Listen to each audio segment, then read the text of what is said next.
ഞാൻ സിനിമ കാണാം. എനിക്ക് ഈ സിനിമ കണ്ട് എനിക്കൊരു തൃപ്തി കിട്ടിയിരുന്നു. രസമുള്ള ഒരു സിനിമ.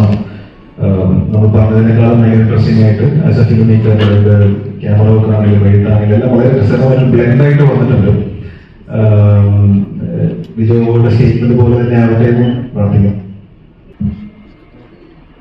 ഇപ്പഴത്തെ എന്നോട് ആദ്യം വിളിക്കുമ്പോഴത്തേനോട് വിജയചേട്ടൻ പറഞ്ഞൊരു കാര്യം, എന്നെ ഫസ്റ്റ് വിളിക്കുന്നത് ഇതുപോലെയാണ്. വിജയചേട്ടന്റെ നായികയാക്കണമെന്ന് പറയുമ്പോൾ തന്നെ ഞാൻ അത് ഇങ്ങനെ സെറ്റാവും, അങ്ങനെയാണ് കഥ എന്ന് പറഞ്ഞിട്ടാണ് ഞാൻ വരുന്നത്.